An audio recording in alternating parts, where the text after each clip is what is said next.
बिस्मिल्लाहिर्रहमानिर्रहीम। अब हम पढ़ने लगे हैं SNI मैकेनिज़्म। इसकी सबसे बड़ी प्रॉपर्टी ये है कि ये 100% रिटेंशन देता है, यानी इसका 100% जितना भी यानी प्रोडक्ट बनता है सारा का सारा प्रोडक्ट वैसा ही होता है जैसे सबस्ट्रेट होता है।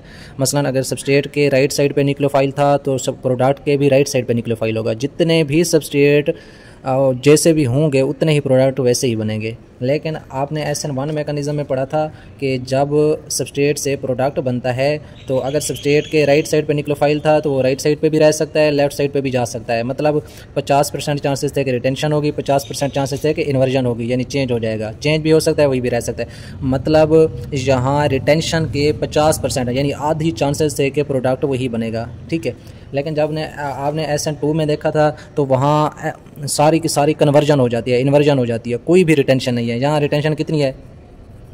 0% है, यानी कोई भी प्रोडक्ट वही नहीं बनता जो सबस्ट्रेट वाला होता है। सबस्ट्रेट के राइट साइड पे न्यूक्लियोफाइल था तो प्रोडक्ट के लेफ्ट साइड पे बना, कोई भी राइट साइड वाला न्यूक्लियोफाइल प्रोडक्ट में नहीं बनेगा। मतलब सारा का सारा इन्वर्ट हो जाता है, मतलब रिटेंशन नहीं होती। रिटेंशन इधर कितनी होती है? 0%, कोई रिटेंशन नहीं होती, कोई वही प्रोडक्ट नहीं बनता जैसे सबस्ट्रेट होता है।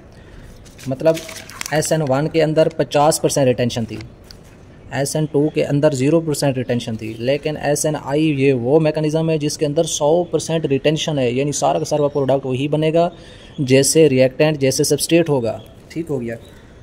अब हम चलते हैं कि न्यूक्लियोफिलिक सब्स्टिट्यूशन रिएक्शन, ऐसे न्यूक्लियोफिलिक सब्स्टिट्यूशन रिएक्शन जो प्रोसीड करें with the retention of configuration, जिनकी कॉन्फ़िगरेशन यानी जिनकी शक्ल और सूरत रिटेन रहे, यानी वही सेम रहे।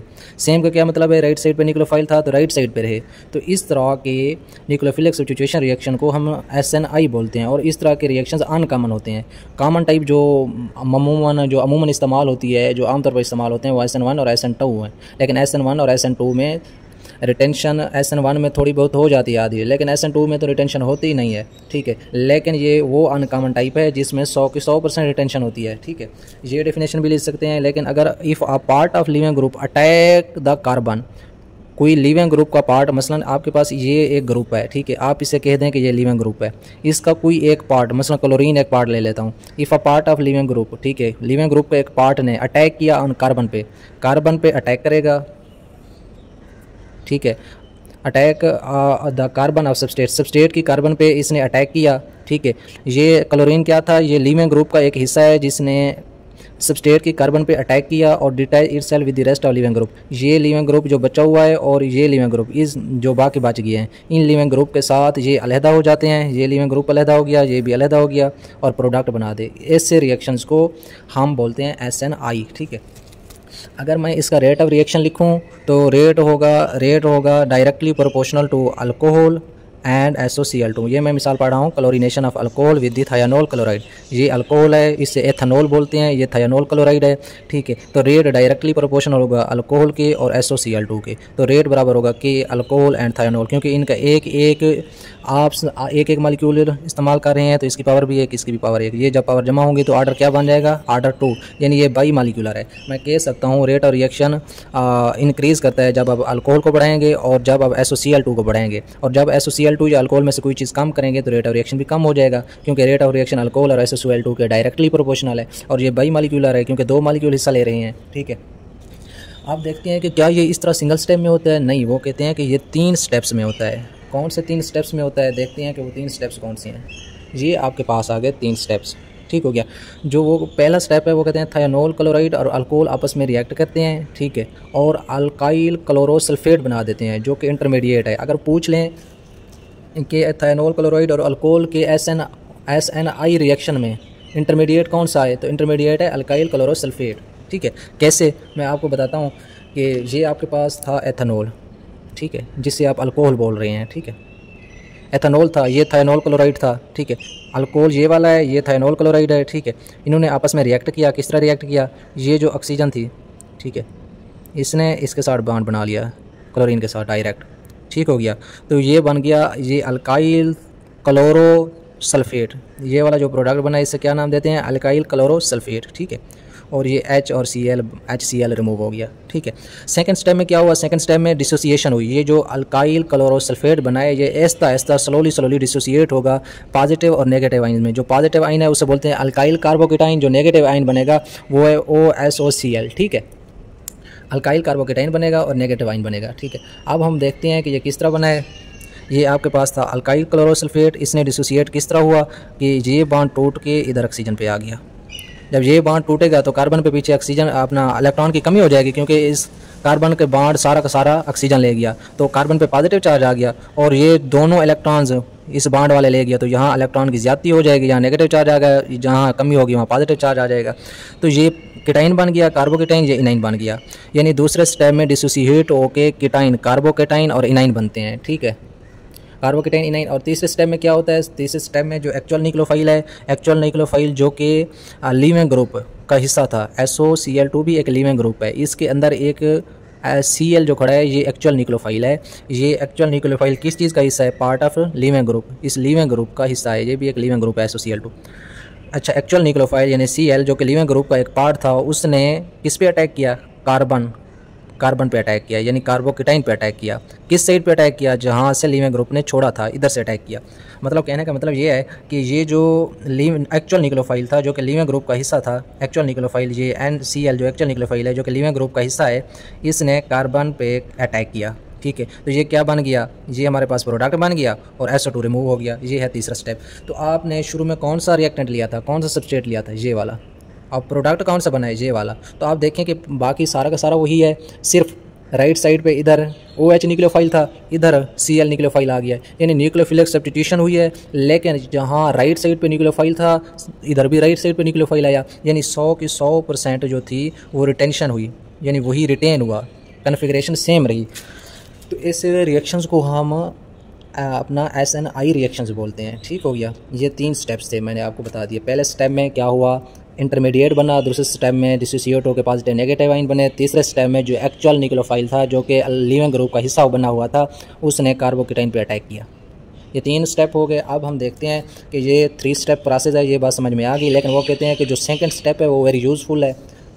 सेकंड स्टेप कौन सा था, जिसमें पॉजिटिव और नेगेटिव आइन बनती हैं। ठीक है, ये सेकंड स्टेप यूज़फुल क्यों है, क्योंकि वो कहते हैं अगर हमने 3 मिथाइल 2 ब्यूटानोल से 2 मिथाइल 2 क्लोरोब्यूटेन बनाना है तो ये उस टाइम ज़रूरी पड़ता है। वैसे अगर 3 मिथाइल 2 ब्यूटानोल से हम इसकी क्लोरीनेशन करा दें, यानी Cl का अटैक करा दें, तो वैसे बनना चाहिए था 3 methyl 2 chlorobutane, 3 methyl 2 chlorobutane product में बनना चाहिए था। लेकिन ये 3 मिथाइल नहीं बनता, ये 2 मिथाइल 2 क्लोरोब्यूटेन बन जाता है। ठीक है, मतलब हमें 3 मिथाइल से 2 मिथाइल क्लोरोब्यूटेन बनाना हो तो ये सेकंड स्टेप बहुत इंपॉर्टेंट है। तो हम देखते हैं कि ये किस तरह इंपॉर्टेंस अपनी देता है, किस तरह अपनी इंपॉर्टेंस ज़ाहिर करता है। ठीक है, 3 मिथाइल से 2 मिथाइल कैसे बनाता है, तो वो कहते हैं कि जो सेकंड स्टेप के अंदर आपने आयन पेयर फॉर्मेशन देखी है सेकंड स्टेप के अंदर, वो बहुत अहम है। कैसे, मतलब आपके पास 3 मिथाइल 2 ब्यूटानोल था, उसने SOCl2 के साथ रिएक्ट किया, वैसे प्रोडक्ट बनना चाहिए था अपना 3 मिथाइल का 3 मिथाइल रहता, 2 ब्यूटानोल चेंज हो जाना था 2 क्लोरोब्यूटेन में। ठीक है, क्योंकि OH की जगह क्लोरीन आ जाना था। ठीक है, ये 3 मिथाइल ब्यूटानोल ये है, मतलब ये कार्बन नंबर 1, ये कार्बन नंबर 2, ये कार्बन नंबर 3, ये कार्बन नंबर 4, यानी कार्बन नंबर 3 पे क्या है, मिथाइल ग्रुप है, यानी 3 मिथाइल, और कार्बन नंबर 2 पे OH ग्रुप है, यानी 2 ब्यूटानोल है। ठीक है, तो इससे ये वाला प्रोडक्ट बनना चाहिए था। ठीक है, लेकिन प्रोडक्ट ये वाला नहीं बनता, प्रोडक्ट बनता है 2 मिथाइल 2 क्लोरोब्यूटेन। ठीक है, अगर मैं डायग्रामेटिकली ज़ाहिर करूँ, ये वाला प्रोडक्ट नहीं बनता। कैसे, ये मेरे पास ये जो फार्मूला मैंने लिखा है 3 मिथाइल 2 क्लोरोब्यूटेन, ये 3 मिथाइल 2 ब्यूटानोल जो मैंने ये फार्मूला लिखा है, उसे मैं इधर लिखता हूँ इस तरह थोड़ा सा चेंज करके, ये वही है 3 मिथाइल 2 ब्यूटानोल, इसी फार्मूले को मैंने इधर लिखा है। ठीक है, तो ये SOCl2 के साथ इसने रिएक्ट किया। अब हक तो ये बनता था कि ये OH न्यूक्लियोफाइल जो था ये चेंज हो जाता, इधर Cl लग जाता। ठीक है, लेकिन ये इस तरह नहीं हुआ, ये इस तरह हो गया। ठीक है, ये इधर आके लग गया। ठीक है, अब मैं कह सकता हूँ 1 2 3 4। ठीक है, तो इसका नाम क्या है, 2 मिथाइल ब्यूटेन, यानी 2 मिथाइल 2 क्लोरोब्यूटेन, ये वाला प्रोडक्ट बना 2 मिथाइल 2 क्लोरोब्यूटेन। ये क्यों बना, इसकी वजह ये है कि अगर ये वाला प्रोडक्ट बनता तो ये वाला जो सेंट्रल कार्बन है जिसके साथ क्लोरीन अटैच है, ये प्राइमरी कार्बन है। क्यों, क्योंकि बल्कि सेकेंडरी कार्बन है, ये एक इस कार्बन के साथ अटैच है और साथ में इस कार्बन के साथ अटैच है, तो ये सेकेंडरी अल्काइल हैलाइड बनता। ठीक है, लेकिन इधर जो बनना है ये वाला सेंट्रल कार्बन जिसके साथ क्लोरीन अटैच है, जिसके साथ क्लोरीन अटैच है उसे हम सेंट्रल कार्बन लेते हैं। ये डायरेक्ट इस कार्बन के साथ भी अटैच है, इसके साथ भी अटैच है, इसके साथ भी अटैच है, यानी 3 कार्बन के साथ अटैच है। तो इससे मैं अब टर्शरी बोलूँगा, टर्शरी अल्काइल हैलाइड। आपको पता है tertiary alkyl halide more stable होते हैं बानिस्बत सेकेंडरी अल्काइल हैलाइड के। ठीक है, तो इसलिए सेकेंडरी अल्काइल हैलाइड नहीं बनता, टर्शरी अल्काइल हैलाइड बनता है, क्योंकि ये ज़्यादा स्टेबल होते हैं। ये बनता तो टर्शरी अल्काइल हैलाइड है, ये कैसे बन गया, ठीक है। इन्फॉर्मेशन ने किस तरह मदद की मोर स्टेबल कंपाउंड बनाने में। तो अब हम देखते हैं इसकी मेन मैकेनिज्म। ये आपके पास था 3 मिथाइल 2 ब्यूटानॉल था, ठीक है। ये वही वाली डायग्राम मैंने थोड़ी इधर सेट करके लिखी है, ठीक है। तो इसने SOCl2 के साथ रिएक्ट किया तो ये बन गया जो इंटरमीडिएट स्टेट बनती थी, ठीक है। मतलब ये वाला हाइड्रोजन रिमूव हो गया, इसी ऑक्सीजन ने इस सल्फर के साथ बॉन्ड बना लिया, ठीक है। तो ये वाला बन गया इंटरमीडिएट। अब ये वाला इंटरमीडिएट, ठीक है, ये इस तरह रिमूव होगा कि ये बॉन्ड टूटेगा, इधर आ जाएगा, ये अलहदा हो जाएगा कीटाइन, और बाकी बल्कि ये कीटाइन बन जाएगा और ये इनाइन। ये क्या बन गया, कीटाइन बन गया, इस पर पॉजिटिव चार्ज आ गया, और S डबल बॉन्ड OCl और O नेगेटिव, इस पर इनाइन आ गया, ठीक है। जिस तरह वो सेकंड स्टेप में डिसोसिएशन हुई। लेकिन जैसे ही कार्बोकेटाइन बना, इसने ये कार्बोकेटाइन आपको पता है सेकेंडरी कार्बोकेटाइन है। कैसे, ये कार्बन डायरेक्ट 2 कार्बन के साथ अटैच है, एक इस कार्बन के साथ एक इस कार्बन के साथ, ये सेकेंडरी कार्बोकेटाइन है। इसने अपने आप को रीअरेंज किया और ये टर्शरी कार्बोकेटाइन बन गया। कैसे, ये वाला जो हाइड्रोजन था ये आ गया इस कार्बन के पास, ठीक है।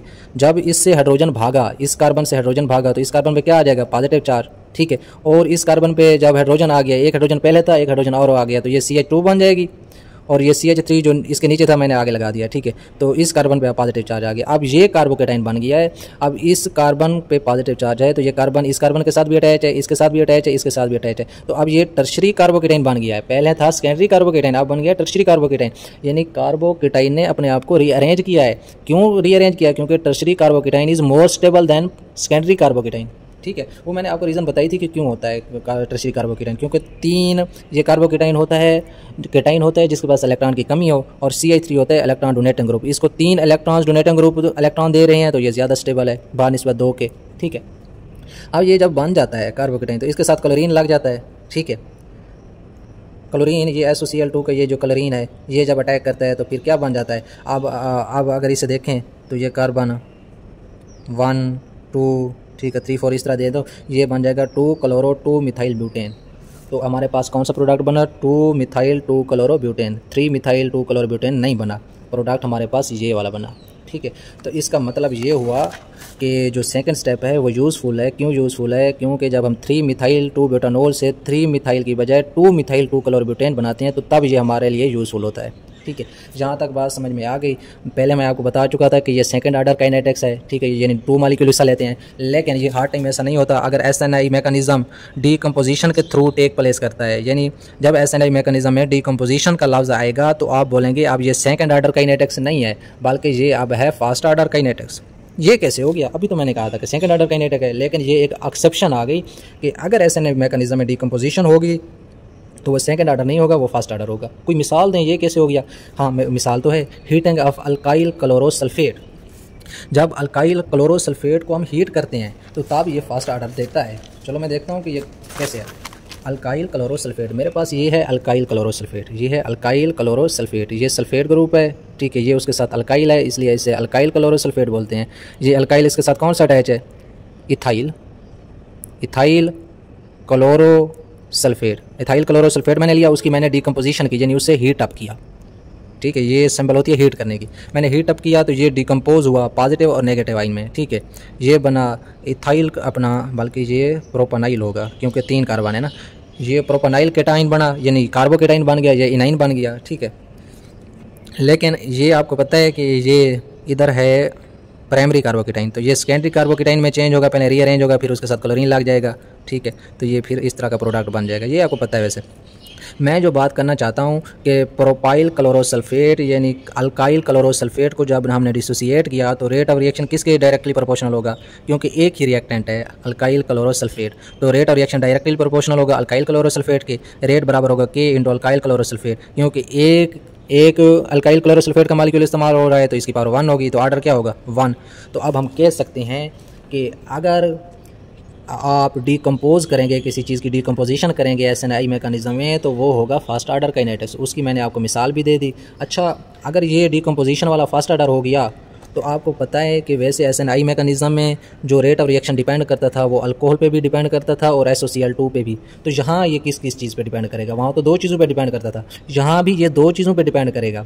एक तो ये डिपेंड करेगा, रेट ऑफ रिएक्शन डिपेंड करेगा अल्काइल क्लोरोसल्फेट पे, और साथ साथ ये डिपेंड करेगा कि कार्बोकेटाइन कौन सा बनता है। मसलन ये प्राइमरी कार्बोकेटाइन है, ये प्राइमरी कार्बोकेटाइन अपने आप को रीअरेंज करेगा। ये प्राइमरी कार्बोकेटाइन अपने आप को रीअरेंज कैसे करेगा, ये वाला ये वाला ये इस तरह करेगा कि ये अपना ये हाइड्रोजन निकलेगा, इधर आ जाएगा, यानी ये वाला CH3 बना देगा इस कार्बन को, और इस कार्बन पे पॉजिटिव चार्ज आएगा और CH3 और इधर हाइड्रोजन। तो ये आपस यहाँ प्राइमरी कार्बोकेटाइन था, ये सेकेंडरी कार्बोकेटाइन बन गया। तो ये स्टेबिलिटी ऑफ कार्बोकेटाइन पे भी डिपेंड करता है। अब रेट ऑफ रिएक्शन किस किस चीज़ पे डिपेंड करेगा? अल्काइल क्लोरोसल्फेट पे और स्टेबिलिटी ऑफ कार्बोकेटाइन पे, इन दो चीज़ों पे डिपेंड करेगा। ठीक है, ये मैंने पढ़ाया SNI मैकेनिज्म। SNI मैकेनिज्म की सबसे बड़ी खुसूसियत ये थी कि इसमें 100% रिटेंशन होती है, यानी जैसा सबस्ट्रेट था वैसा प्रोडक्ट बना। अब अगर सबस्ट्रेट के राइट साइड पे न्यूक्लियोफाइल था तो वो राइट साइड पे ही रहा। ठीक है, उसके बाद मैंने ये बताया कि इसके 3 बड़े स्टेप्स थे। दूसरा स्टेप जिसमें आयन बनते थे वो ज़्यादा यूज़फुल था। वो क्यों यूज़फुल था? इस एग्जांपल की वजह से। तीसरा मैंने ये चीज़ बताई कि अगर SNI मैकेनिज्म में डिकम्पोजिशन होगी तो वो सेकंड ऑर्डर की बजाय फर्स्ट ऑर्डर बन जाएगा, और वो इन 2 चीज़ों पर डिपेंड करेगा।